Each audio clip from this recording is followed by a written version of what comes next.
My husband left me. Not quietly. Not with shame. He left me out loud. He opened the gate of our house like he was announcing a show and told me to leave. Then he laughed. Not a nervous laugh. Not an awkward one.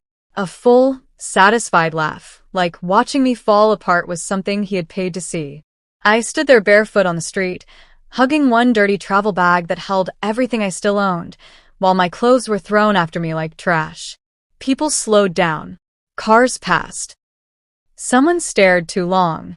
And behind him, right behind the man who once promised to protect me, stood another woman in a gold dress, smiling like she had already won. I didn't cry at first. I think my body shut down before my heart could catch up. Because when the person you love laughs while you're being erased, something inside you breaks quietly. That night, I didn't sleep in a bed. I slept on the edge of the street, listening to generators, watching shadows move, replaying his laughter over and over in my head like a punishment. I kept asking myself one question. How did loving someone turn me into nothing? But then morning came, and my phone that had been dead all night, vibrated. Unknown number. Calm voice. And then the words that changed everything. Madam, we've been trying to reach you since yesterday. Your father left something in your name, and your husband tried to stop us. That was the moment I understood the truth. The night my husband laughed at me was not the night I lost everything. It was the night he laughed one day too early. If you've ever been betrayed by someone you gave your whole life to, like this video so another woman knows she's not alone. Subscribe and turn on notifications, because what happened the next morning changed everything. And tell me in the comments, if your husband laughed while you became homeless, would you forgive him when the truth finally comes out? Where are you watching from? My husband left me. Not quietly, not in the way people leave when they still have shame, but in the kind of daylight that exposes every detail and makes even your breathing feel like something the world can judge. The sun was high enough to cast sharp shadows on the pavement, and the air had that hot Legos thickness that clings to your skin. I remember thinking for a strange second that the weather was too normal for my life to be ending. It felt like the universe should have paused. It didn't. He opened the gate like he was opening a door for an unwanted visitor. Not our gate. Not the gate I had watched him drive through 100 times. Not the gate I had stood behind when he came home late, and I pretended I wasn't worried. In that moment it stopped being ours and became his, and he made sure I understood the difference. Carry your things and go. That was how he said it. Not my name. Not we need to talk. Not even anger. Just a command, flat and final, the way a man talks to someone whose presence has become an inconvenience. It hit me so hard I didn't respond at first. I blinked like maybe my ears had misheard him. Like maybe a sentence so cruel couldn't be real if I waited long enough. I stood at the edge of the compound with my hands empty, because I hadn't even had time to pick up anything properly. I had been inside a few minutes earlier, still trying to understand why his voice on the phone had sounded different, why he had come home earlier than usual, why he was moving through the house with a strange energy like he'd already rehearsed what he wanted to do. I thought he was angry about something at work. I thought it was one of those storms that would pass if I kept my voice gentle. Then he walked me outside. He didn't push me. He didn't hit me. That would have at least made it obvious to the world what he was doing. Instead, he escorted me like I was being removed for my own good, like I was the problem that needed to be taken out before it spoiled the environment. He held a gate open with one hand and pointed with the other. And I realized with a cold sting that he had chosen this place on purpose. The street. The audience. The space where neighbors could hear, where strangers could slow down, where shame could spread faster than truth. My first bag came out like an insult. Not packed. Not respected. Tossed. A black travel bag, overstuffed and dusty, the zipper bulging like it was struggling to keep my life inside it. It landed near my feet with a dull thud, and I flinched as if the sound had slapped me. I stared at it, confused, because I hadn't packed it. I hadn't even touched it. He must have told someone to throw things in. Or maybe he had done it himself with the careless hands of someone who didn't care what broke. Then clothes followed. A blouse I liked, the one he once said made me look classy. A wrapper I wore around the house. A scarf. A pair of jeans. Some of them were folded like someone wanted to pretend they were still being civilized, but most were thrown in handfuls, tumbling onto the pavement, catching dust immediately. Each item made a soft sound when it hit the ground. Soft. Final. The kind of sound you don't forget because it becomes the rhythm of your humiliation. My phone slid out next, face down. I saw the cracked corner, and my chest tightened because that phone had carried my whole married life. Messages, photos, prayers, receipts, small evidence that I had once been loved. It landed near the gutter like it belonged there. A small makeup pouch rolled and stopped. A charger. A notebook I used for church notes and private prayers. For a second, I thought I saw something white mixed among the clothes, and my stomach dropped because I knew what it was before I fully saw it. A baby onesie. Small. Soft. Folded the way I had folded it. The way I had hidden it. The way I had taken it out sometimes when I was alone, just to remind myself that hope was still possible. I didn't know when it got into that bag. I didn't know who found it. But the moment it landed on the ground, something inside me went silent. Not because I stopped feeling. Because I felt too much at once. Shock, fear, shame, grief. And my mind chose numbness as the only way to keep me standing. I heard a car slow down. I didn't turn my head, but I knew. Lagos has a sound when people start watching you. A subtle slowing. A pause. The way footsteps hesitate. The way voices drop, then rise again into whispers. A Kiki driver stared openly. A woman passing with a handbag glanced and looked away quickly, like my pain might stain her if she held eye contact too long. I wanted to bend down and gather my things, but my hands wouldn't move. It felt like if I touched anything on that ground, it would make it real. Like I could still wake up from it if I kept still. Then I saw her. She was standing behind him at first, half hidden by the angle of the gate, like a secret he didn't mind revealing now that he had decided I no longer deserved respect. She stepped forward slowly, and the sun caught her dress so it glittered. A gold, tight dress that hugged her body like it was designed for attention. Her hair was smooth, her face done, the kind of beauty that looks expensive because it comes with time and effort and confidence. She smiled. Not a wide smile. Not joy. A small, satisfied smile that said she understood exactly what role she was playing. Like she had rehearsed this moment too. Like she had imagined me on the ground and herself at the gate, leaning into him. She moved closer and rested her hand on his shoulder. It wasn't affectionate. It was ownership. A stamp. A quiet announcement to anyone watching. I'm here now. I looked at my husband's face, searching for something. Regret, discomfort, a flicker of humanity, and he gave me none. He stood with his arms crossed, weight on one leg, relaxed like a man watching a movie he already knew the ending of. And when I met his eyes, his mouth curled, and he laughed. It wasn't a nervous laugh. It wasn't a laugh that escapes when someone doesn't know what to do. It was open. Clean. Loud enough for the street to hear. The kind of laugh you make when you feel victorious. That sound hit me harder than the words. Because words can be explained. Words can be taken back. But laughter is honest. Laughter means you enjoy what you're doing. Something inside my chest collapsed, and for a moment I couldn't breathe properly. I felt like my body was trying to decide whether to run or freeze, and it chose freeze. My throat tightened so fast I couldn't even speak to defend myself. I kept waiting for him to stop. To suddenly remember himself. To say, Priscilla, I'm sorry, or even this is not what it looks like. I kept waiting for someone to step out from somewhere and say, aha, this is too much. Even the security man at the gate, someone, anyone. But the gate stayed open like a wound. And my husband stayed exactly where he was. You have no right in this house, he said, loud, so the street could be sure. Everything here is in my name. I'm tired of carrying dead weight. Dead weight. As if the years I stood by him were stones around his ankles. As if the meals, the prayers, The nights I stayed awake when he didn't come home on time were nothing but inconvenience. As if my love was a burden he had finally lifted.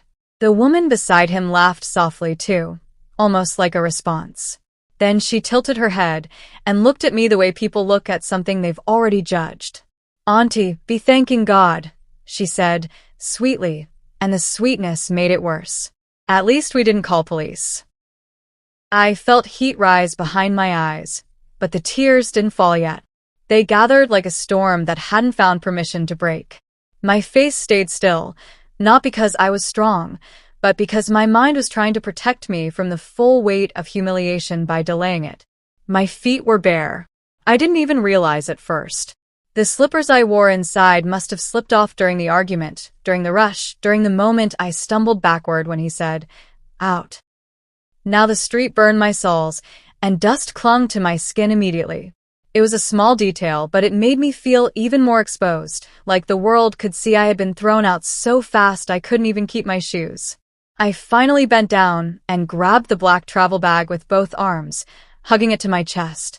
It was heavy, and the rough fabric scraped my skin, but I held it like it was the only thing keeping me from breaking apart right there. My husband watched me do it with the same expression. No help. No softness. No scam.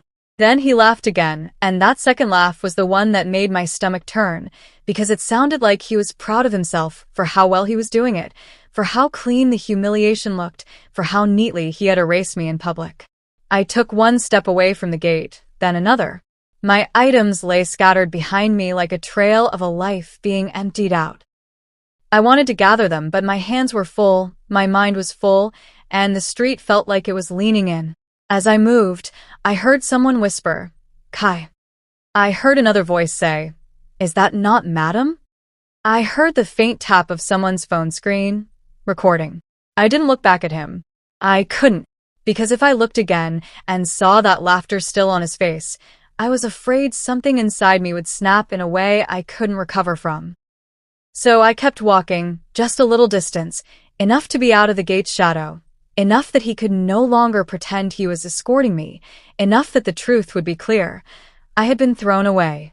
And when I finally stopped near the curb and sat down, the bag still clutched to my chest, I felt the disbelief give way to something heavier. Not rage yet. Not revenge. Just the slow, sinking realization that the man I loved had turned my pain into a celebration. And he wanted witnesses to it. I sat on the curb with my bag pressed to my chest like a shield, and the first thing I noticed wasn't the heat under my feet or the dust on my knees. It was the sound. His laugh. It followed me even after I moved away from the gate. It didn't fade the way voices usually fade with distance. It clung. It bounced off the compound walls, slipped into the street noise, and somehow stayed clear in my head like it had found a permanent place there. Not because it was loud. Because it was proud. That laugh didn't sound like a man losing something. It sounded like a man winning.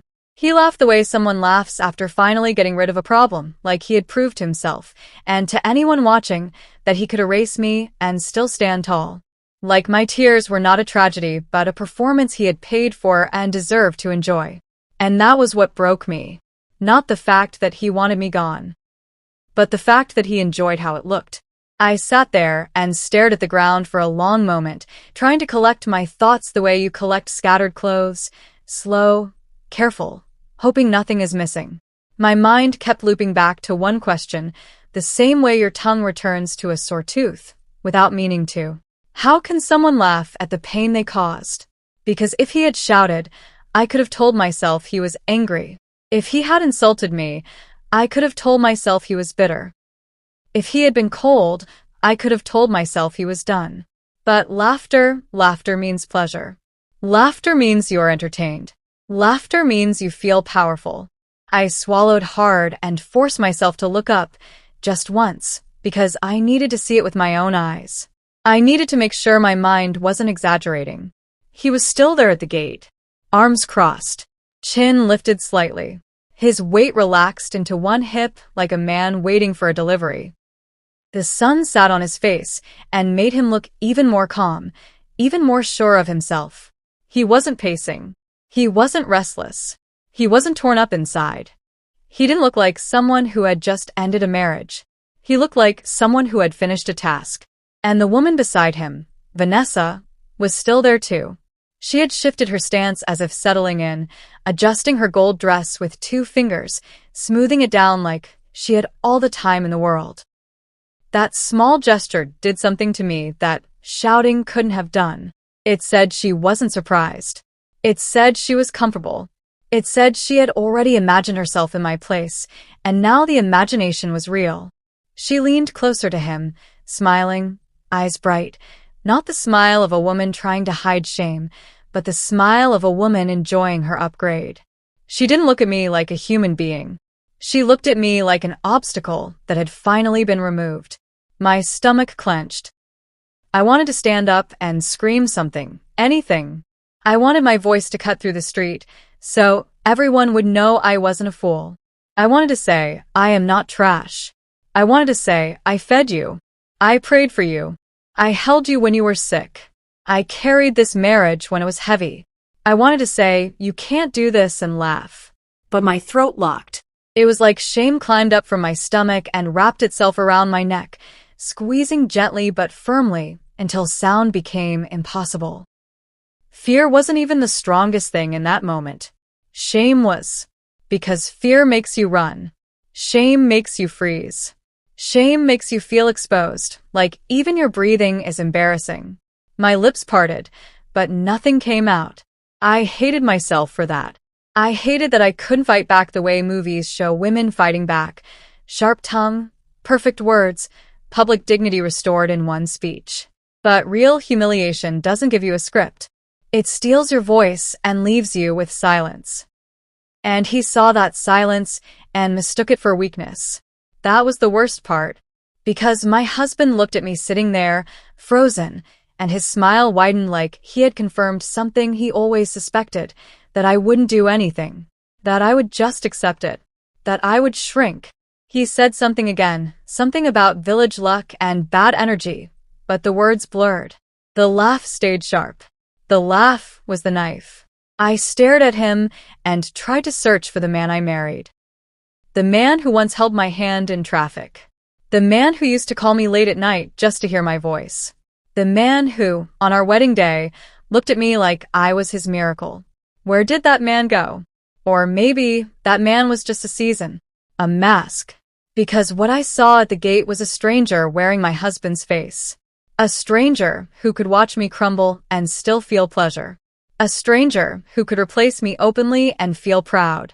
I felt something shift inside me then. Something quiet, but permanent. It was the moment I understood a terrifying truth. He wasn't hurting. This wasn't a man making a hard decision with regret. This was a man celebrating. And once you understand that someone is celebrating your pain, you stop trying to explain yourself to them. You stop trying to win their compassion. Because compassion doesn't exist there. It wasn't just that he wanted me gone. It was that he wanted me small. He wanted me to leave with my head bowed, so even if I survived outside, I would always remember myself as the woman who got thrown away in public.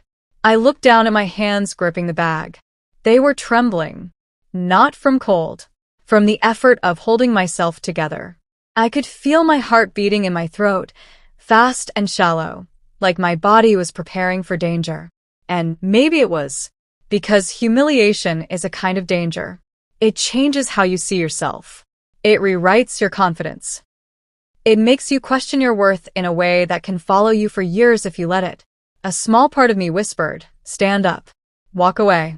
Don't give them the satisfaction of watching you fall apart. So I did the only thing I could do, without speaking. I wiped my face with the back of my hand, even though the dust made it worse.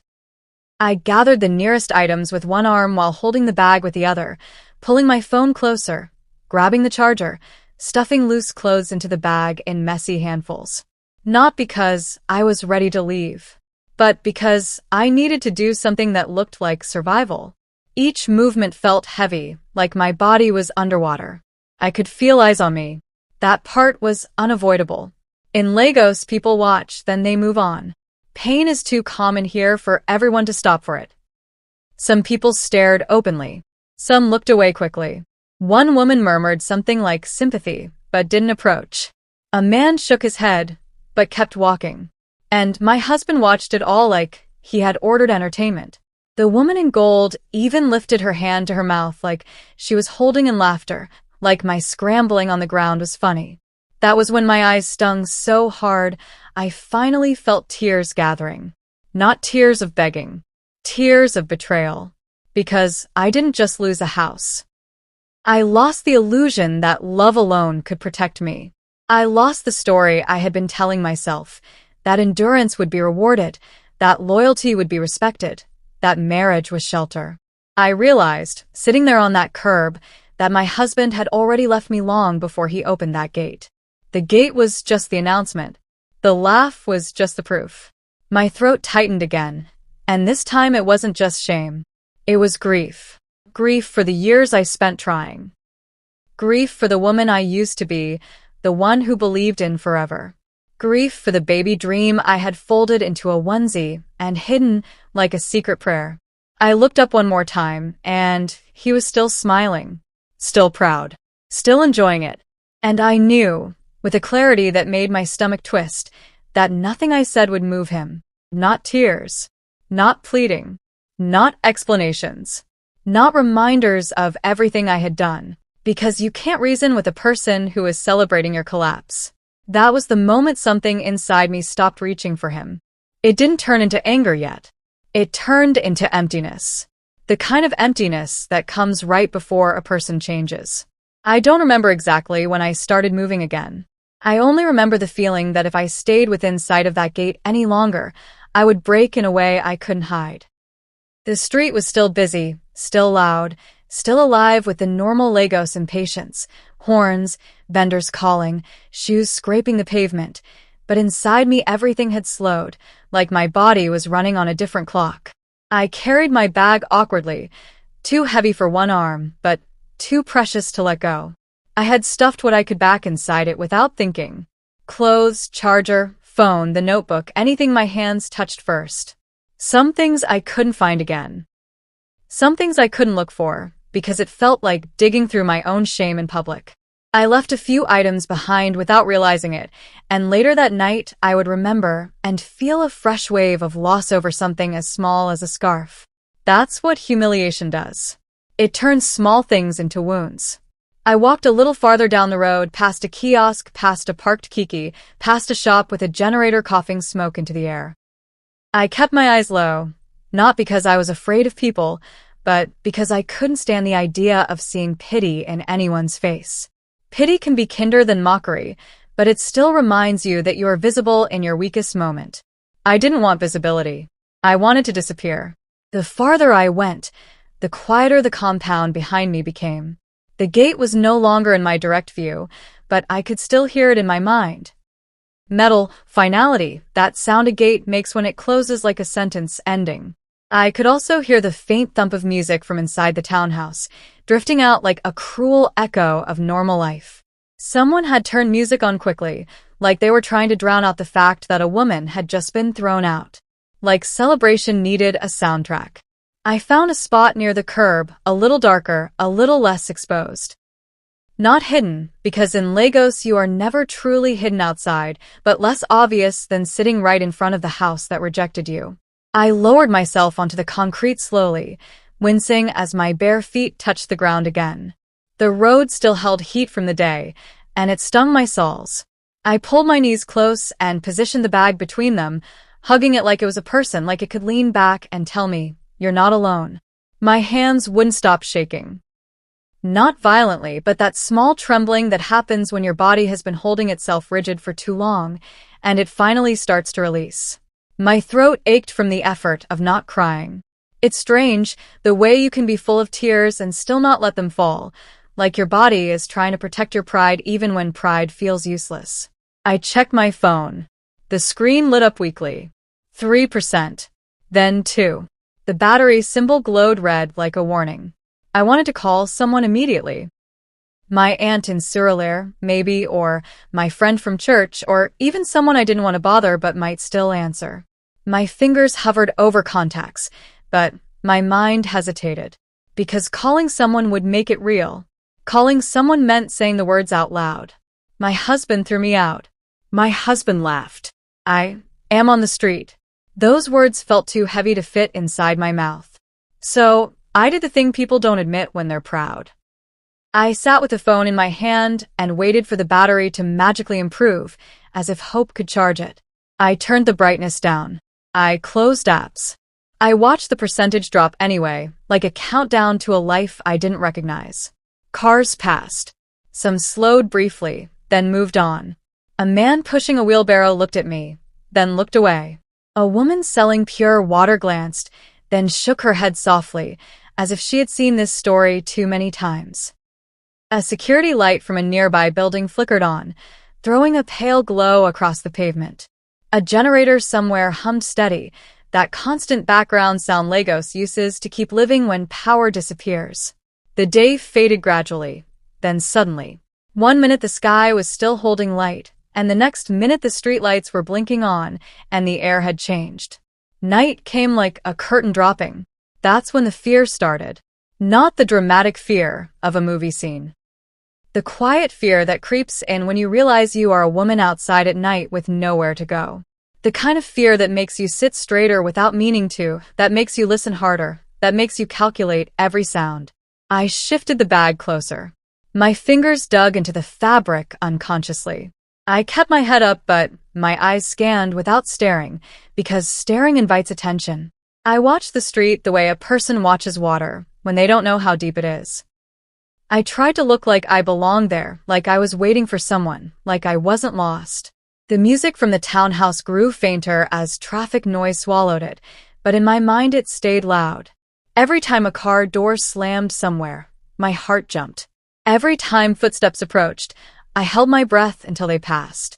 I felt hyper-aware of my own body, bare feet, dusty clothes, hair slightly undone, like everything about me was announcing vulnerability. I tried to think logically. Where could I go? I had no cash on me. My phone was dying. I could walk to a nearby church, maybe. I could knock at a neighbor's gate, but who would open for me at night? And even if they did, what would I say? My husband threw me out. In Nigeria, people ask questions before they offer help. They want context. They want a story that doesn't make them uncomfortable. And my story was uncomfortable. My phone blinked 1%. I typed my aunt's number quickly and hit call. It rang once. Then the screen went black. The phone died in my hand with the finality of a door shutting. I stared at it for a long moment, my thumb still pressed against the edge as if I could force it to wake up again. I tapped the side. I pressed the power button. Nothing.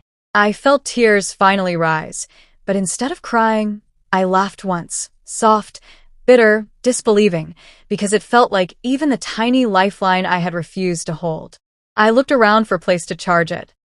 I stood up and walked toward a kiosk where a woman sat behind a small table of snacks and bottled drinks. A weak light bulb hung above her, powered by a small generator that sounded like it was struggling.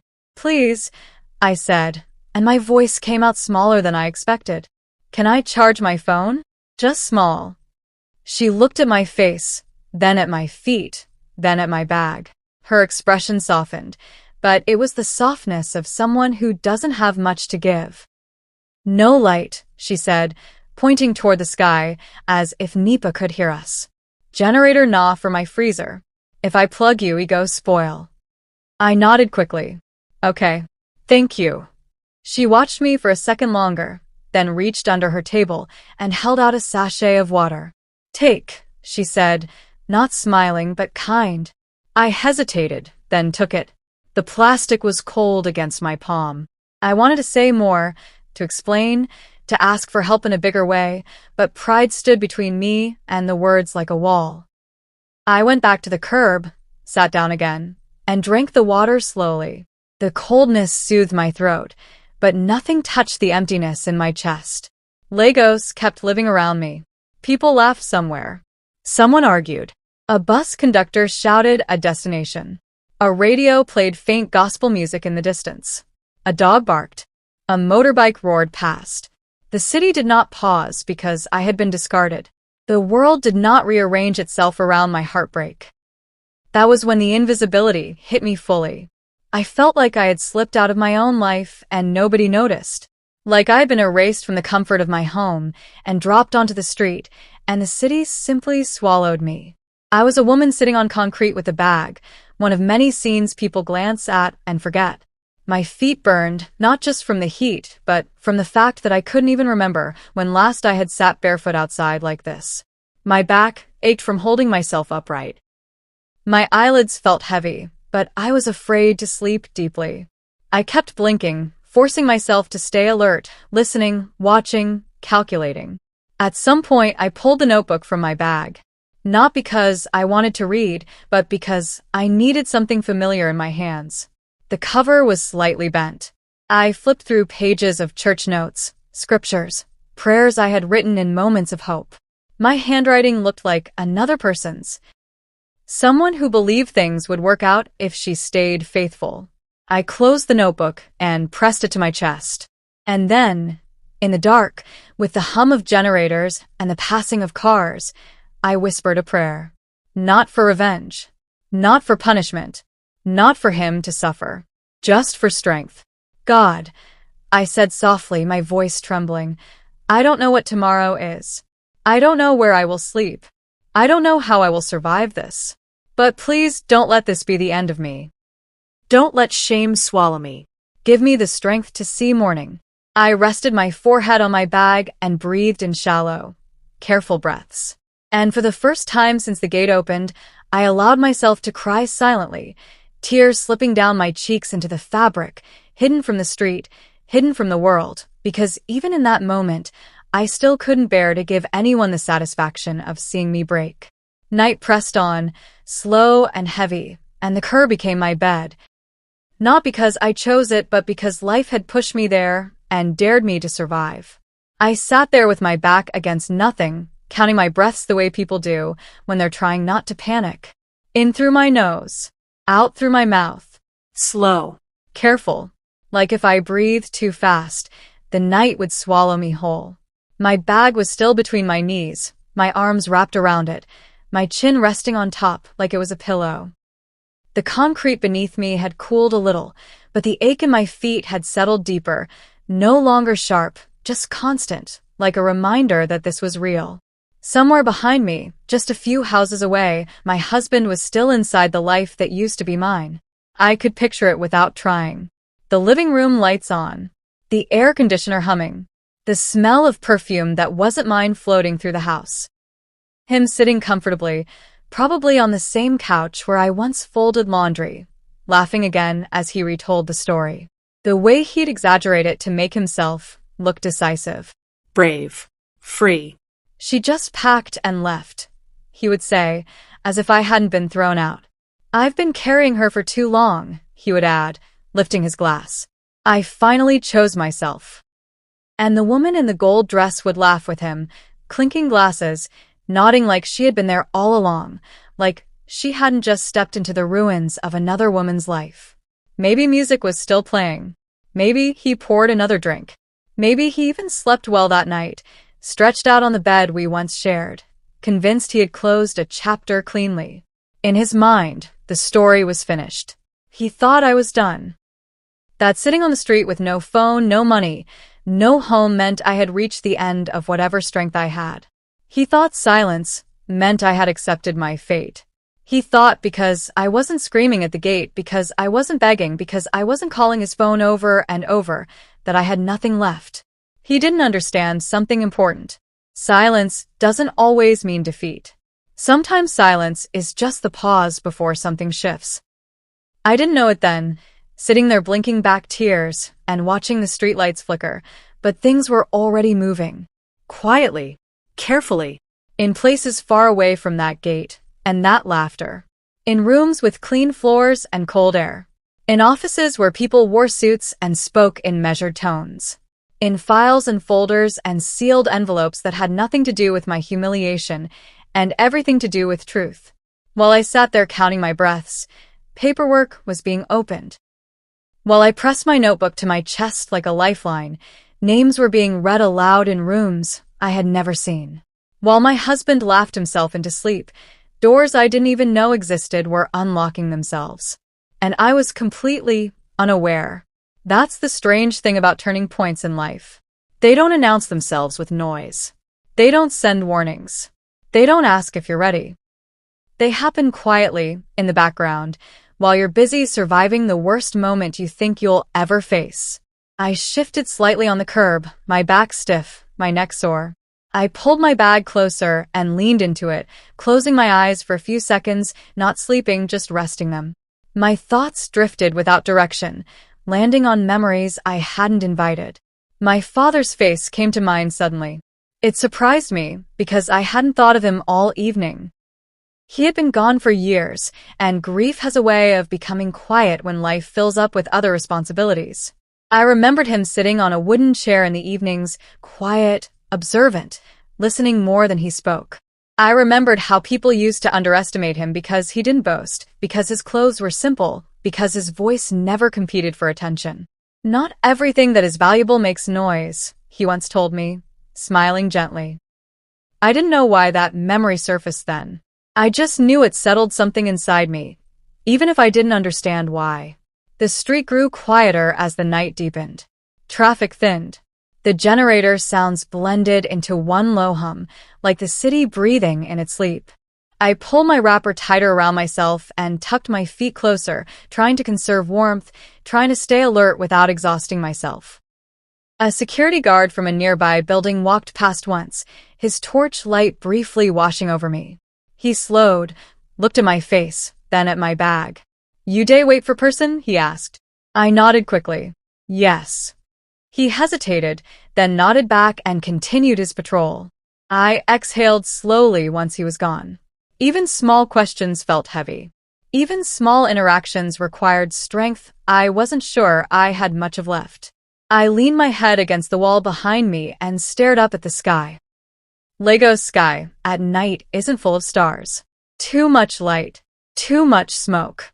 But there was one faint, visible, blinking weakly. I focused on it, like if I kept my eyes there long enough, it would give me something to hold on to. I didn't know that, at that exact moment, someone was scrolling through contact details, frowning slightly, tapping a pen against a desk. I didn't know that my name had been written on documents long before that night, waiting for the right time to be spoken again. I didn't know that someone had already tried to reach my husband earlier that day and had been dismissed, brushed off, ignored, because he believed he controlled access to me, believed I was small enough to be blocked. I didn't know that my husband's confidence, the same confidence that fueled his laughter, was already becoming his blind spot. He thought power was loud. He thought power stood at gates and shouted orders. He thought power laughed while others cried. He didn't know that real power moves quietly, that it waits, that it doesn't need witnesses. I shifted again, wincing slightly as my legs protested. I stretched them out carefully, then pulled them back in. My body was tired in a deep way, the kind that comes from emotional strain rather than physical work. My mind replayed moments from earlier again and again. The laugh, the gold dress, the sound of my things hitting the ground, like it was trying to make sense of it all by repetition. I whispered another short prayer, not even forming full sentences this time. Just fragments. "Please, help me. Carry me through this night." I had no idea that help had already started moving. That somewhere, someone was saying my name with respect. That somewhere, my story was being reframed, not as a discarded wife, not as a woman sitting on the street, but as something else entirely. I had no idea that my husband's laughter was echoing in a house he believed he controlled, while the truth was quietly rearranging the meaning of everything he thought he owned. I hugged my bag tighter and leaned my head forward again, letting my eyes close for a few seconds longer this time. The street felt still. The air felt heavy. The night stretched ahead of me like a test I hadn't studied for. And all the while, unseen and unheard, the truth was already looking for me. I just didn't know it yet. Morning arrived without drama. No annoncement. No sudden brightness. Just a slow thinning of the darkness, like the night was loosening its grip one finger at a time. The street looked different in that early light. Less threatening, but more honest. Dust settled into cracks. Empty sachets lay where people had dropped them. The curb I'd spent the night on felt harder now that I could really see it. I must have slept at some point, because I woke with a sharp inhale, my neck stiff, my cheek pressed against the rough fabric of my bag. For a second, I didn't know where I was. That brief mercy of confusion lasted maybe 2 heartbeats. Then everything rushed back at once. The gate, the laughter, the gold dress, the night on the street, and my chest tightened like I'd been punched from the inside. I shifted slowly, wincing as blood rushed back into my legs. My feet ached. My eyes burned. My mouth tasted dry. I sat up, pulling my wrapper tighter, scanning the street out of habit. Morning traffic had started again. A woman swept in front of a shop. A man arranged bread on a tray. Life resumed like nothing had happened. I reached into my bag without thinking, fingers brushing against familiar shapes, grounding myself. Notebook. Clothes. Charger. Then my hand touched my phone. I froze. I had forgotten about it completely, convinced it was dead. I pulled it out slowly, almost afraid to look, like the screen might confirm something I couldn't handle yet. The phone was dark. I pressed the power button once. Nothing. I pressed it again, harder this time, irritation flaring even though I knew it was useless. Then it vibrated. The sound was soft, but it felt like a jolt through my entire body. I gasped, genuinely startled, and almost dropped it. The screen lit up weakly, dimmer than usual, like it was struggling just to exist. 1%. The battery icon glowed red, barely holding on. And there, across the screen, was an incoming call. Unknown number. For a second, I just stared at it. My heart pounded so hard I could hear it in my ears. My first thought was fear. Who calls an unknown number at this hour? My second thought was dread. Maybe it was him. Maybe it was someone calling to mock me. Maybe it was trouble. My finger hovered over the screen. If I didn't answer, the phone would die, and that would be it. No more chances. No more connection to anyone. I swallowed and answered. Hello. My voice came out hoarse, thin, like it had been scraped raw by the night. There was a brief pause on the other end, then a woman spoke. Good morning. Is this Mrs. Priscilla Uma? She said my name correctly. Not rushed. Not unsure. Correctly. Something in my chest tightened. Yes, I said, barely above a whisper. Please don't hang up, she continued calmly. Her voice was steady, professional, and unexpectedly gentle. My name is Chinyere Okafor. I'm calling from a legal firm on Victoria Island. We've been trying to reach you since yesterday. Yesterday. The word landed strangely. Yesterday felt like another lifetime. I looked around at the street, at my bag, at my bare feet, and struggled to understand how someone had been looking for me while I was being erased. Okay, I said slowly, my mind scrambling to keep up. What is this about? There was another pause, just long enough to feel deliberate. It concerns your late father, she said. Chief Obiora Uma. My body went cold. Not metaphorically. Physically. Like all the warmth drained out of me at once. My fingers tightened around the phone, and I suddenly became very aware of how loudly my heart was beating. My father? I repeated. Yes, she said. He left a sealed directive that could only be opened this week. You are listed as the primary beneficiary and legal next of kin for assets held in trust. The words didn't make sense. They sounded like they belonged to someone else's life. Assets. Trust. Beneficiary. My father had been quiet. Simple.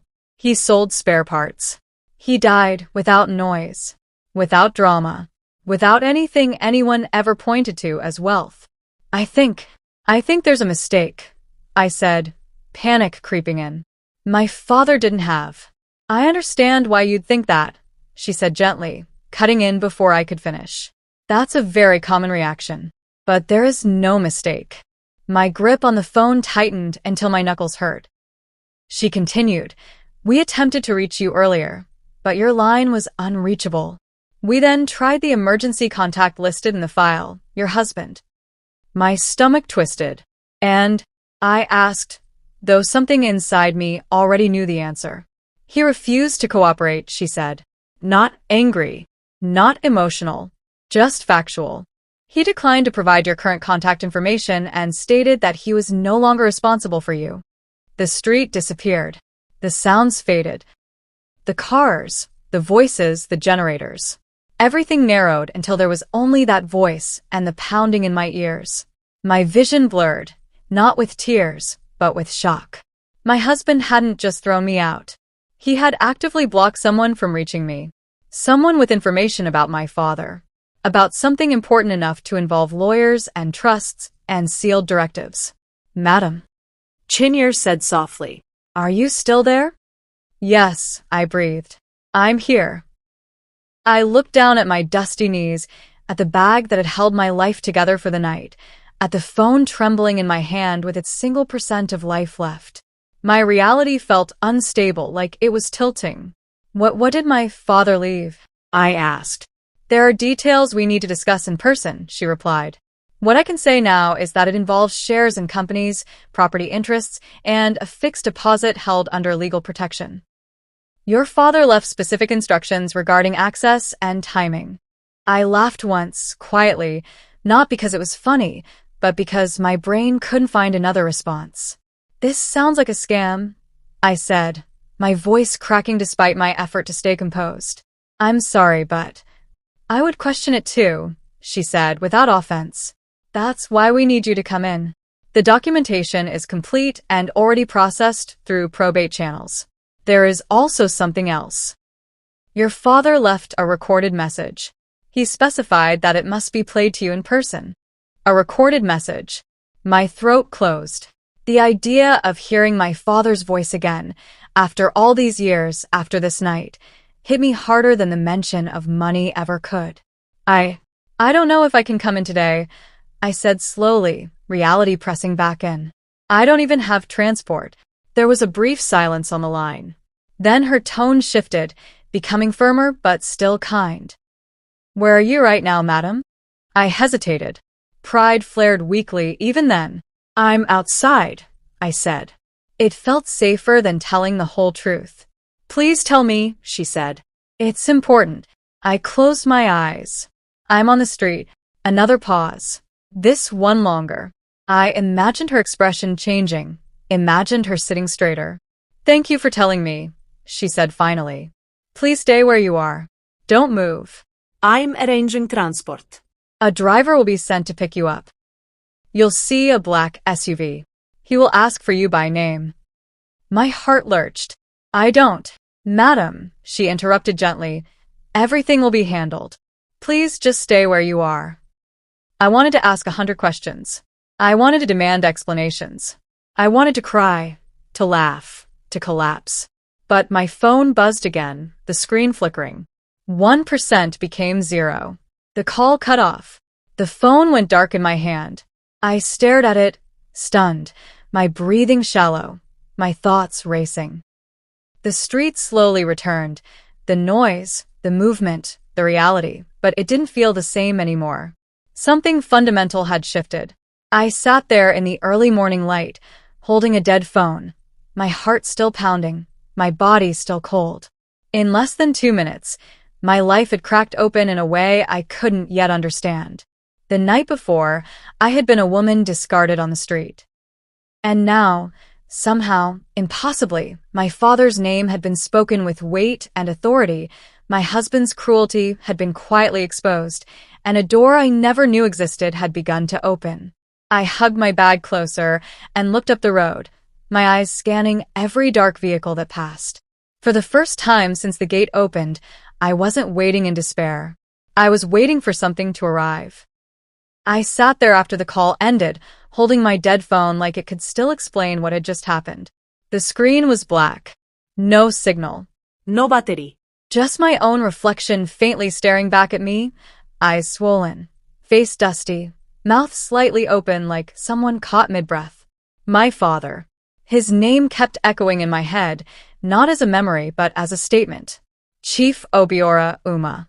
It sounded wrong and familiar at the same time. My father had never been called chief in my presence. He was just daddy. Quiet daddy. The man who came home smelling of engine oil and dust, who washed his hands for a long time at the tap before entering the house, who ate calmly, who didn't talk too much, who listened like he was always measuring the world before he trusted it with his words. When he died, everyone said the same thing. He tried. As for money, you know how life is. We will manage. And somehow, over time, that became the only version of him I carried. My father died, with nothing. My father left me love, but no protection. My father left me prayers, but no power. And that story followed me into my marriage like a shadow. Alyamide used it like a tool. Not always loudly. Sometimes it was just small comments thrown casually during arguments, like stones disguised as jokes. Your people don't have backup. You were raised to manage suffering. You don't understand how real money works. When he wanted to remind me of my place, he didn't need to shout. He only needed to mention my father and act like it explained my entire worth. I hated how much it hurt. I hated how it made me smaller inside, even when I smiled outside. I hated that I had to defend a dead man's dignity in a house where I couldn't even defend my own. And now a stranger's voice had said my father planned, protected, left instructions, timed it. Like he had been thinking ahead, even while everyone else assumed he was finished. My mind fought it immediately. It can't be true. It's a scam. It's confusion. But something else rose underneath that doubt. Something quieter. Something I couldn't ignore. Because there were things about my father that never matched the nothing story. He didn't talk about money, but he also never panicked about it the way other men did. When there was school fees, he paid. When there was rent, it was handled. Even when business was slow, he would sit with his hands folded and say, "It will be okay," like he knew something we didn't. He used to tell me, a person who shouts about wealth is usually begging the world to believe him. The one who is secure doesn't need noise. As a child, I thought it was just wisdom. As an adult, I started to wonder if it was something else. There was also that day, years before he died, when he came home and told me to always keep my own documents safe. My birth certificate, my school records, my passport when I got older. He said it casually, but his eyes were serious. Your name is your door, he told me. Don't let anyone hold it hostage. I remember rolling my eyes then, not understanding why he sounded like a man warning me about a future I hadn't imagined. Now, sitting on the street with dust on my knees and my life in one bag, I suddenly understood what he meant. Your name is your door. The legal woman on the phone had called me by my full name like it mattered, like it carried weight, like it was connected to something bigger than the humiliating scene of the night before. And she had said my husband refused to help them find me. That one detail kept stabbing at me. He refused, meaning they tried, meaning there was something important enough for them to reach out, meaning he intentionally blocked it. The thought made me feel sick and strangely clear at the same time. Alyamide wasn't just cruel, he was strategic when it benefited him. If he thought there was even a chance something valuable was coming to me, he would want to control it. He would want to intercept it. He would want to stand between me and anything that could make me less dependent on him, which meant the call might be real. I looked down at myself. Dust clung to my skin. My wrapper was creased and slightly stained from the curb. My hair was tired, like it had lost its shape overnight. My feet were bare, soles dark from the street, toes slightly swollen. The bag beside me was scuffed, heavy and overstuffed, the zipper pulled tight like it was holding in more than clothes, like it was holding in the last bit of my old life. A strange laugh threatened to rise again, but I swallowed it down. Not yet. I couldn't fall apart in any direction.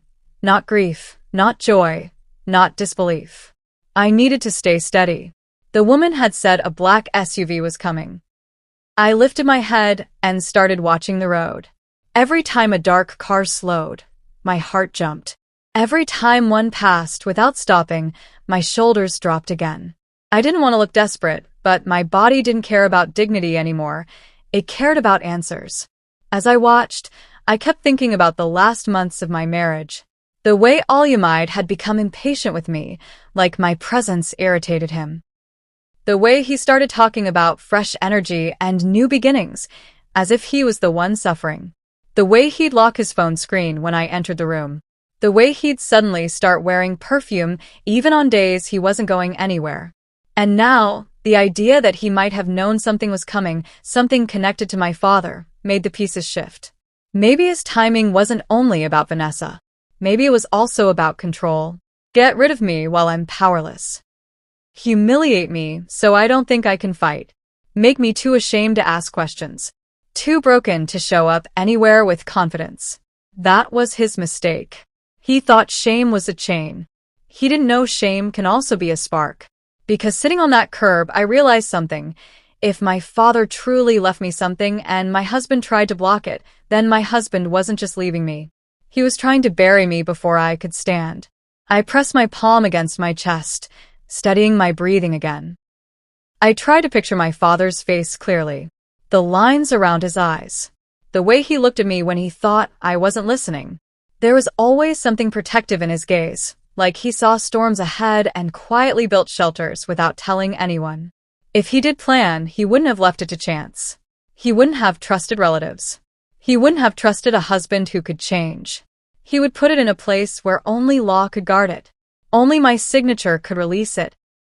Only timing could unlock it. A car horn blared nearby, snapping me out of my thoughts. I blinked, refocusing on the road. Then I saw it. Black SUV. Clean. Quiet. Not moving like a typical Lagos driver in a rush, but slow, deliberate, scanning. It approached the area where I sat and eased closer, window slightly down. My pulse raced. The vehicle stopped a few feet away. The driver stepped out, dressed neatly in a dark shirt and trousers. He didn't look like a random man from the street. He looked like someone trained to be calm. He looked around once. Then his eyes landed on me. "Madam Priscilla Uma?" he asked, voice respectful, not loud. I hesitated for half a second, pride and fear wrestling inside me. Then I nodded. Yes. He opened the back door immediately. "Good morning, Ma. I'm sent from Chinyere Okafor. Please, you can come." For a moment, I couldn't move. Not because my body couldn't, but because my mind was still trying to catch up with the speed of my life changing. Last night, I was on this street as a discarded wife. This morning, a formal driver was calling me madam like it was normal. I stood slowly, lifting my bag. My legs trembled slightly from stiffness and exhaustion, but I forced them steady. I wanted to smooth my clothes, to fix my hair, to make myself presentable, but there was no time for that kind of pretending. The truth was bigger than appearances. As I stepped toward the SUV, I looked down at my bare feet and felt an odd mixture of shame and defiance. Let them see me like this. Let the world see the exact condition Olyamide left me in. Because if this was real, if my father truly planned something, then my humiliation wasn't going to be hidden. It was going to become part of the record. I climbed into the back seat, bag on my lap, and the door closed softly behind me with a sound so gentle it felt like a new chapter sealing itself. The car pulled away from the curb, and as the street began to slide past the window, I realized something that made my throat tighten. I wasn't just being rescued from the street. I was being carried toward the truth about my father. And whatever that truth was, it was already powerful enough to make my husband refuse to help them find me. Which meant my father didn't die with nothing. He died with a plan. The car smelled like leather and quiet. Clean air conditioning. No sweat. No dust. No sound of generators humming in your ears. I sat in the back seat with my bag on my lap, my fingers curled tightly around the handle like if I loosened my grip, everything would vanish, and I would wake up back on that curb. The driver didn't talk much. He only asked once if I was comfortable, his eyes respectful in the rearview mirror. That one word, comfortable, almost made me laugh again. Comfort had become a memory overnight. Comfort was a bed, a roof, a charged phone, a husband who didn't laugh at you while you broke. Comfort was the thing I thought marriage promised. But what I had now wasn't comfort. It was movement. It was direction. It was a new kind of quiet that didn't feel like defeat. By the time we reached the office on Victoria Island, my head was spinning with information and disbelief. I signed documents I barely understood at first. I listened to a recorded message that made my chest ache in places I didn't know existed. I watched a woman in a neat suit look me in the eyes and speak to me like I mattered, like my name had weight, like I wasn't just someone's wife who got thrown out. And in that space, cold air, glass walls, polished floors, something inside me rearranged itself. Not into anger, into clarity. Because when you've been humiliated publicly, you think the only way to survive is to be louder than the humiliation. To fight, to scream, to punish. But my father's voice, steady even in death, had done something to me. It didn't ignite revenge. It anchored me. When the woman, Chinyur, finished explaining what I could say, what I shouldn't say, what I needed to secure first, she leaned forward slightly like she was about to hand me something fragile. "Madam," she said softly, "before anything else, make sure you retrieve your personal documents. Marriage documents, identification, certificates. Anything you'll need if there's a legal dispute." I swallowed hard. The word dispute felt too neat for what had happened. But I nodded. "I need to go back," I heard myself say. Even hearing it out loud felt strange. Go back. Back to that street. Back to that gate. Back to the place where my husband laughed while I became homeless. Chinyur didn't look surprised. She only nodded once like she had seen this kind of turning point before. "We'll arrange security," she said. "And transport. Security. Transport. Words that belong to other people's lives. Not mine. Not the woman who had slept on a curb. But somehow they were being spoken about me now." Later that morning, the SUV rolled back into that same area like nothing happened, like the street hadn't watched me collapse the night before. Lagos was already loud again. People selling. People honking. People arguing. Life moving forward with its usual stubbornness. And in the middle of that movement, the car slowed. I stared out the window at the exact place I had sat. The curb looked smaller in daylight. Less dramatic. Just concrete. Just a line separating road from sidewalk. Yet my stomach tightened because I could still feel it in my bones. The cold, the fear, the humiliation. The driver parked smoothly. The engine hummed. For a moment, I didn't move. Then the driver stepped out and came around to my door. He opened it with quiet precision. "Madam," he said again calmly. That word hit different in that moment. Not because it was new, but because it was consistent. He didn't look at my dusty feet and adjust his respect. He didn't look at my simple wrapper and decide I deserved less. He just said it like it was true. "Madam." My spine straightened on its own. I stepped out.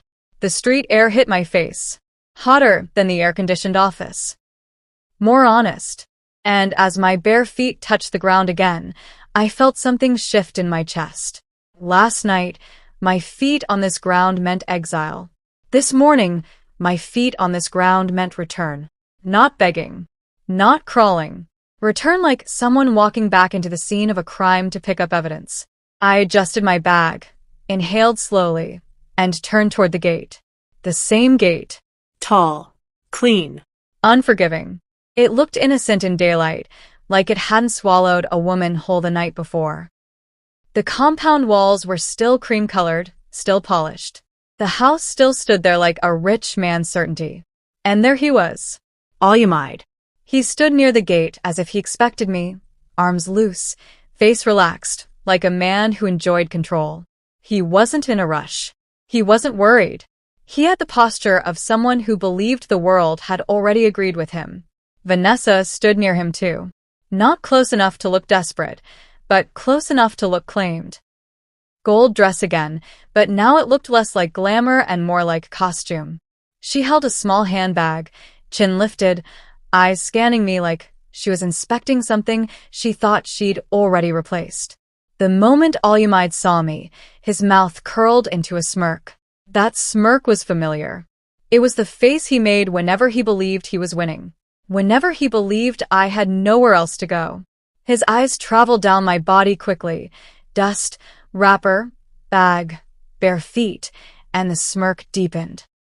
"You've come back," he said, voice light, almost amused. He didn't ask if I was okay. He didn't ask where I slept. He didn't ask if I ate. To him, my return was entertainment.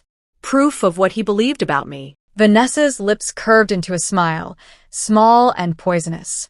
The kind of smile women give when they want to seem polite while tasting your pain. I looked at him for a moment, not angry, not pleading, just looking.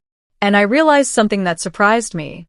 The laughter had hurt me last night, but this smirk did nothing to me now, because my pain had changed shape overnight. It had turned into something heavier than emotion. It had turned into knowledge. He took a step forward slightly, lowering his voice like he was doing me a favor. So, he said, where did you even sleep? You see why I told you to behave? You see why a woman needs sense. He spoke like he was a teacher correcting a stubborn child, like he was a hero saving himself from dead weight. Vanessa chuckled softly, adjusting her hair.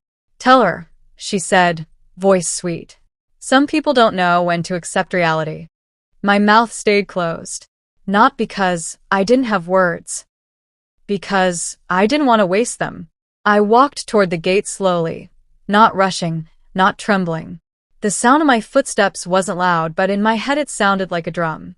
Each step felt like reclaiming something that had been snatched from me. Olyamide's smirk held, but I saw his eyes narrow slightly, confused by my silence. He expected tears. He expected begging. He expected me to explain myself. I didn't. I stopped close enough to look him in the face clearly. I came for my documents, I said, voice calm, steady. And my name. For a second, he didn't react. It was as if his brain was searching for the meaning behind my words, because they didn't fit the script he had written. Documents? Name? That wasn't the language of a woman returning to beg. That was the language of a woman preparing for something legal. Something final. He laughed once, but it came out thinner than before. Your documents, he repeated. For what? Vanessa rolled her eyes slightly, like I was being dramatic. You want to do police? She said lightly. On to your rest. Don't disgrace yourself. I didn't look at Vanessa. Not once. I kept my eyes on Olyamide. I want my ID, I said. My passport. My certificates. My marriage documents. Anything with my name. His smirk wavered. It was small, but I saw it, the crack. Because a man like Olyamide didn't fear tears. He didn't fear shouting. He didn't fear drama. He feared paperwork. He feared a woman who stopped arguing and started collecting evidence. He shifted his weight, glancing toward the house briefly, like he was checking if someone was watching. His voice lowered. You want to act smart now? He said. After all this? You should be grateful I'm even letting you stand here. I held his gaze. I'm not here to argue, I said simply. I'm here to take what belongs to me. The silence that followed felt sharp. Vanessa's smile faltered for half a second. Her eyes flicked to Olyamide, searching for his reaction. She wanted him to laugh again, to crush me again, to reassure her that she had chosen the winning side. But his face wasn't as sure now, because my calm was new. My calm was unfamiliar. My calm was dangerous. He cleared his throat, trying to recover control. Fine, he said, forcing a casual tone. Go and carry your rubbish. But don't think this changes anything. I nodded once, and I walked past him. Past the same gate that had thrown me out. Past the same spot where my clothes hit the ground. Past the invisible line where my dignity had been dragged across concrete. As I entered the compound, I heard his voice behind me, still trying to sound superior, still trying to hold the power by speaking. But the truth was simple. The power had already shifted. And I didn't need to explain why. Not yet. I didn't walk into the house like a visitor. I walked in like someone retrieving parts of herself that had been scattered.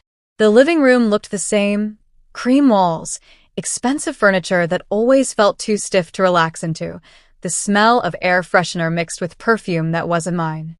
Even the silence felt familiar, that heavy Lagos wealth silence where everything is polished, but nothing is warm.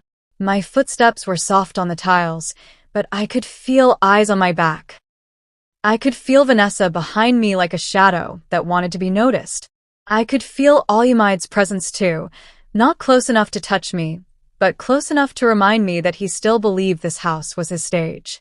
I went straight toward the bedroom area, where my documents had always been kept. I didn't turn. I didn't ask permission again. I moved with the quiet certainty of someone who already decided she wouldn't be delayed by ego. Alyamide followed a few steps behind, talking as if he was narrating my downfall to himself. "See this nonsense," he muttered loudly enough for Vanessa to hear. "She wants to come and start packaging paper. As if paper will change reality." Vanessa laughed lightly, that same thin laugh women use when they want to sound unbothered while their eyes are calculating. "Let her carry," she said. "Maybe she wants to go and do village court." I kept walking. I reached the drawer where my things had always been, passport, certificates, old files, only to find it empty. My chest tightened for a second. Not panic, not fear, just that familiar sting of betrayal finding a new corner to live in. Of course, he would not throw me out and then leave my documents untouched. A man like Alyamide understood control. He understood that a woman without papers is a woman who can't move freely, can't travel, can't file anything, can't prove anything. A woman trapped. I turned slightly, just enough to look back over my shoulder. "Where are my documents?" I asked calmly. Alyamide leaned against the doorframe, arms folded. He tried to look relaxed, but something in his eyes was watching too closely. "What documents?" he asked, voice careless. "You mean the useless ones you've been keeping since secondary school?" "My passport," I said. "My certificates. My marriage documents. My ID." He shrugged. "I don't know. Maybe you left them outside with your bag." Vanessa giggled again, stepping closer, her perfume pressing into the air like she wanted to claim the space. "Check your bag now," she said sweetly. "Maybe you packed it with your tears." The old me would have reacted. The old me would have shouted, would have cried, would have tried to make them understand that cruelty is not strength. But I wasn't there for understanding. I was there for closure. I walked to the wardrobe, opened it. My clothes were disturbed, some missing, some shifted as if someone had searched through them without care. I bent slightly and reached toward the lower shelf where I used to keep important documents in a plastic file. Empty. I straightened slowly, feeling my heartbeat steady itself. Alyamide clicked his tongue like he was bored. Priscilla," he said, forcing a laugh. "Why are you doing like this? You're acting important. Who is sending you? Is it that you're useless aunt? Or you met one fake pastor last night that told you will prosper?" His laugh came again. He tried to make it loud, tried to make it confident. But it didn't land. It didn't have the same pride as yesterday. It sounded forced. Like a man laughing at a joke he wasn't sure people still found funny. And that was when I understood something. He was checking me. He wasn't laughing because he enjoyed it. He was laughing because he needed to know if he still could. Because the night before, my tears proved I was powerless. This morning, my calm was making him unsure. He stepped closer, eyes narrowing. "Talk," he said, the smile still on his face but thinner now. "Tell me the truth. Who sent you?" Why are you suddenly doing shoulders up?" Vanessa shifted too, her laughter fading into silence. Her fingers moved to her necklace as if she needed something to hold. She was watching him now, not me. Watching for signs of danger in the man she thought was stable. I turned fully to face Alyamide, and I realized I felt nothing. No love. No cat. No longing. No regret. Just clarity. The kind that comes when your heart finally stops negotiating with what your eyes have been seeing for years. I looked at him and spoke softly. "You laughed too early." The sentence dropped into the room like a stone into still water. Alyamide blinked once, like he didn't understand. "What?" he said, his voice slightly sharper than before. I didn't raise my tone. I didn't need volume. I needed timing. "You laughed yesterday," I continued calmly, "like you were sure my life ended at that gate. Like the street was my final address. Like you had already won." His smirk tried to return, but it stumbled on the way to his mouth. "Priscilla," he began, attempting to cut me off, but I held his eyes. "No," I said gently, not angry, just firm. Listen for once. That alone made him pause. Because I had spent 6 years listening, swallowing, adjusting, apologizing even when I wasn't wrong. The moment I said listen, something in him registered that the rules had changed. I took a slow breath. Where are my documents? I asked again. But this time the question wasn't helpless. It was measured, recorded in my mind like evidence. He scoffed. Why are you pressing? What will you do? You want to embarrass me? You want to start making noise outside? You know I can end you. Vanessa nodded quickly, supporting him like a chorus. Yes, she said, voice rising. Don't threaten him with nonsense. I didn't look at her. I looked at Olyamide and said, you can't end someone who has already survived you. Silence. I watched his face shift. At first, irritation, then confusion, then something like caution. Because my words weren't emotional. They weren't random. They weren't the desperate speeches of a woman trying to sound brave. They were precise. And precision unsettles liars. He opened his mouth, then closed it again. He tried another laugh, but it came out as a short burst that didn't reach his eyes. You're talking like you have money now, he said, eyes narrowing. Who gave you money? Who picked you? That car outside. Who sent it? His voice dipped on the last part. That was the crack. Not in the smile, in the control. Because now he was asking questions. Not to mock me, to locate the threat. I let the silence stretch.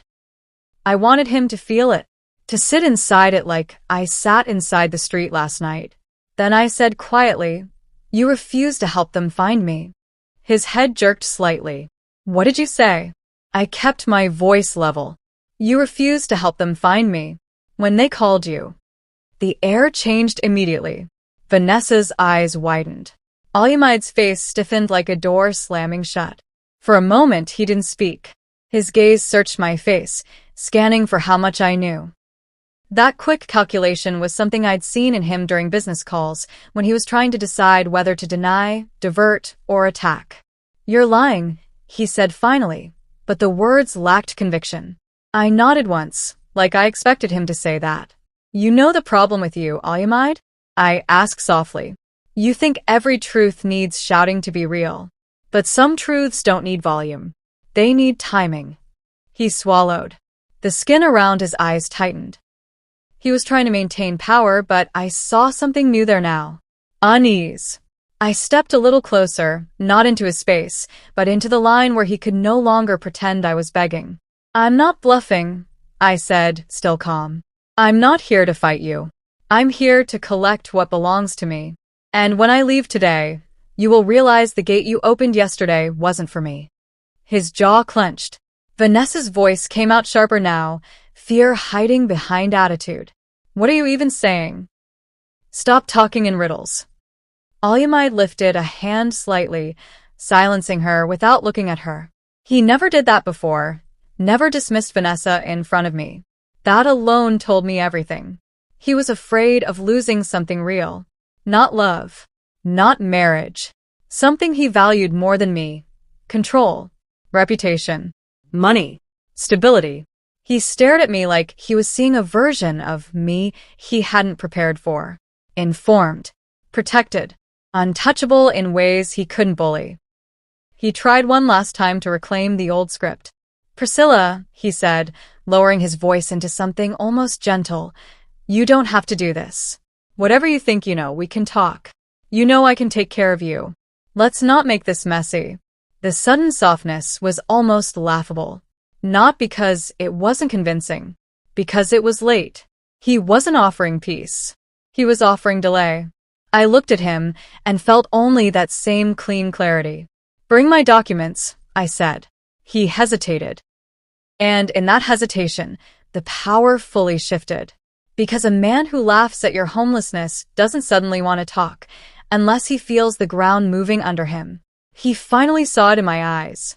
I wasn't emotional. I wasn't confused. I wasn't returning to be chosen. I was returning because I had been chosen by something bigger than him. And for the first time since I married him, Olyamide looked at me like a woman whose next step could change his life. And he was afraid.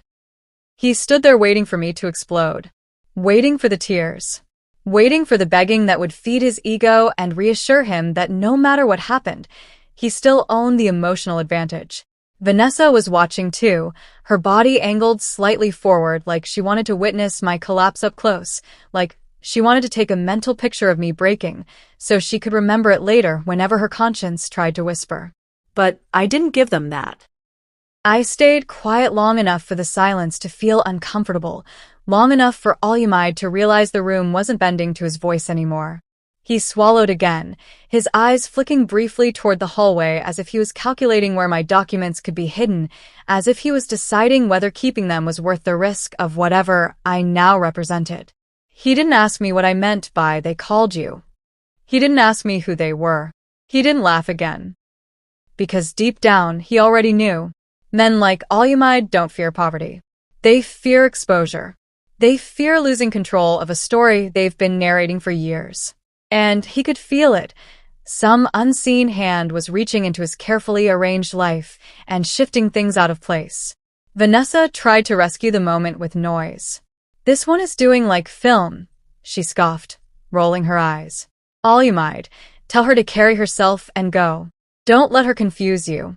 He didn't respond immediately. That small delay told me everything.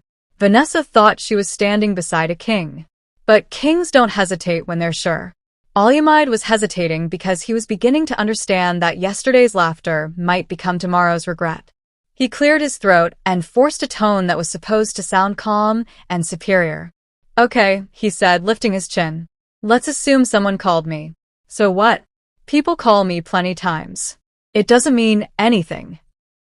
I nodded slowly, like I was acknowledging the predictable lie, like I was watching a child try to hide a stolen sweet with chocolate still on his lips. Then I said, quietly, "Where are my documents?" He rubbed his palm against his jaw, a small nervous habit I had seen before during tense phone calls. The man beside me now wasn't the man who had laughed with pride at the gate. This man was trying to keep his balance on a floor that was shifting. "I'll find them," he said eventually, voice rough. Vanessa's head snapped toward him. "Find them," she repeated, eyes narrowing. "Why are you giving her?" "Vanessa." He cut in sharply, and the way he said her name made her freeze. That was the moment her smile finally died. Because for the first time, she saw something she hadn't planned for. The man she trusted to protect her position was suddenly protecting himself instead. He walked past me and opened a cabinet near the hallway, pulling out files with quick, irritated movements, like he was angry at the papers for existing. He pretended he was calm, but his hands were moving too fast, his breath too shallow. I watched him quietly. It would have been so easy to enjoy this, to stand there and let the satisfaction rise in my throat like sweet wine, to punish him with the same public cruelty he used on me. To say everything right there in the house, in front of Vanessa, to watch their faces change color as the truth landed. I could have done it. I could have. Because I remembered the street. I remembered the night air cutting through my wrapper. I remembered the way my stomach cramped from hunger. I remembered the humiliation like a bruise that kept throbbing even when I tried to ignore it. I remembered whispering prayers with no guarantee anyone was listening. I remembered the feeling of being discarded like trash and still having to breathe through it. I could have turned that pain into a weapon. I could have used it to destroy him. And the truth is, a part of me wanted to. Not because I was evil, because I was human. Because when someone humiliates you publicly, there is a temptation to respond publicly too. To return the shame. To make them taste it. To watch them beg the way you begged in your heart. But then I remembered something else. I remembered what I promised myself on that curb.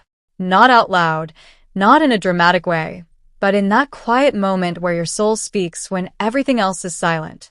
I promised myself that if I survived that night, I would never allow my pain to turn me into a monster.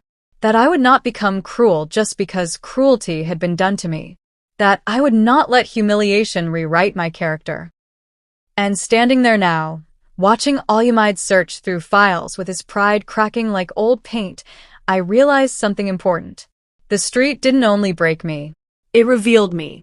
It showed me what I was made of when all comfort was stripped away. And what I was made of wasn't vengeance. It was endurance. It was dignity. It was the kind of strength that doesn't need to shout to be real.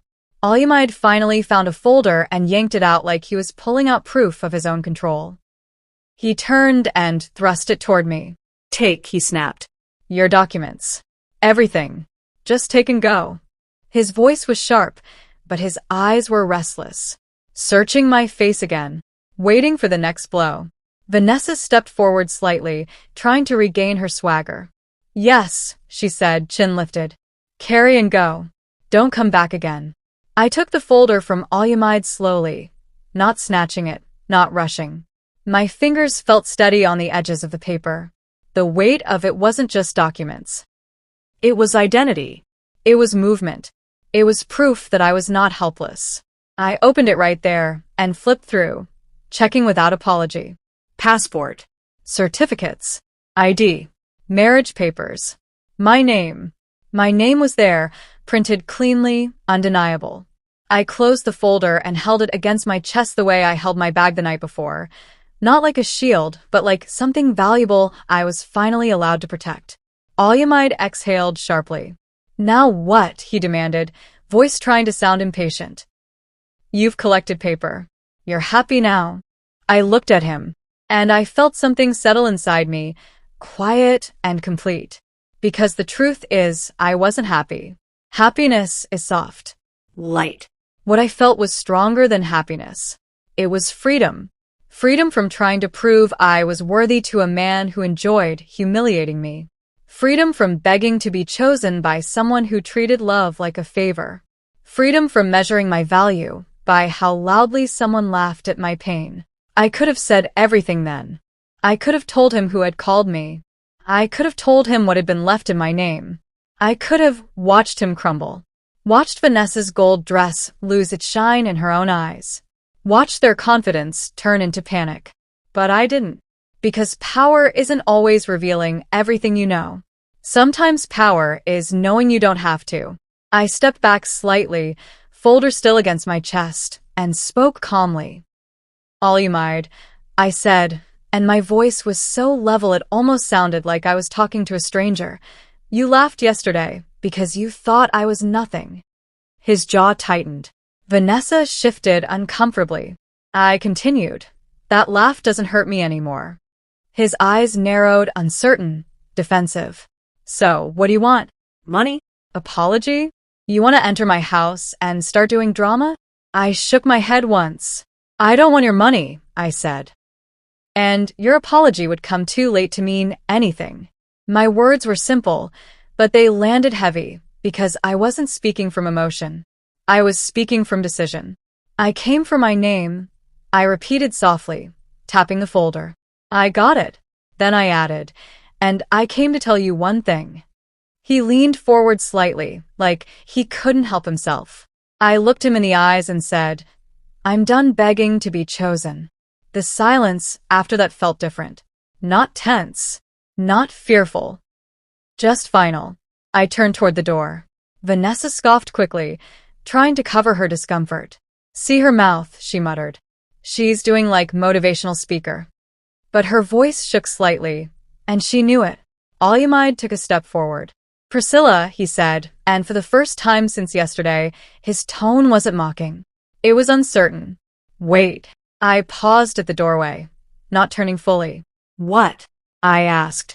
He hesitated, and that hesitation revealed more than any confession. He didn't know what to say because he didn't know who I was anymore. He thought the woman he married would always return to him emotionally, no matter what he did. He thought my love would always be available for him to abuse, and then collect again when he felt like it. But love doesn't survive laughter like that. Not if the woman finally chooses herself. He started, then swallowed. Where did you go last night? The question almost made me laugh. Not bitterly, not cruelly, just in disbelief at the irony.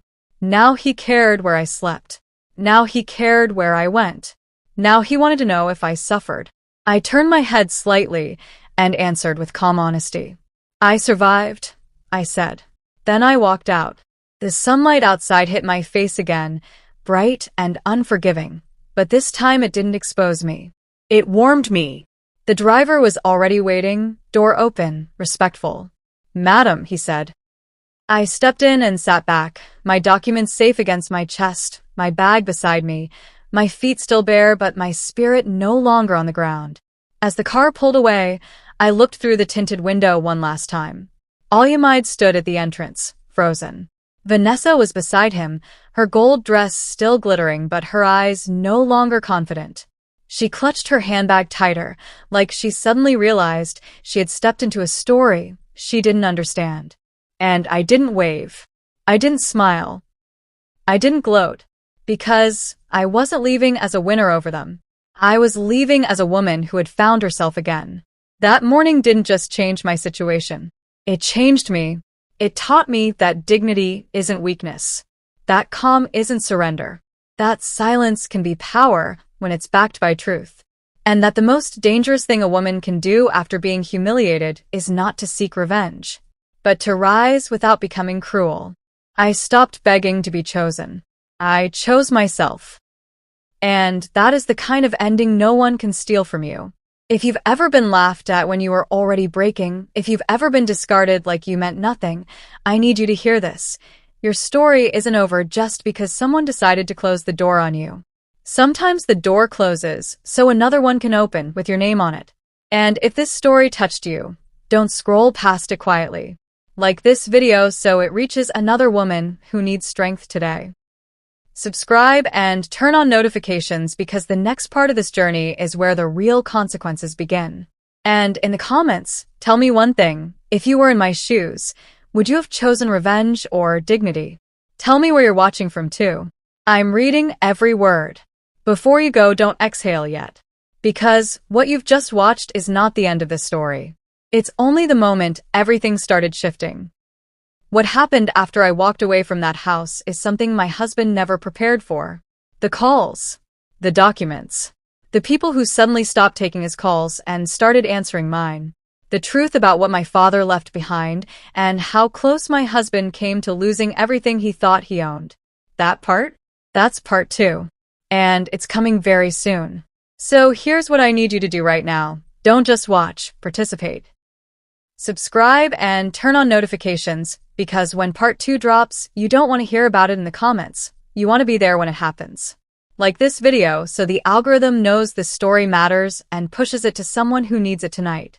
And comment below, this part is important. If you were in my place, would you have revealed the truth immediately, or waited like I did? Do you believe silence is power, or do you think confrontation is stronger? And tell me, where are you watching from? Read the comments. You'll realize how many women are living pieces of this story right now. Part 2 will answer the question my husband is still afraid to ask. What exactly did I inherit, and how much did his laughter really cost him? Stay ready. This story isn't done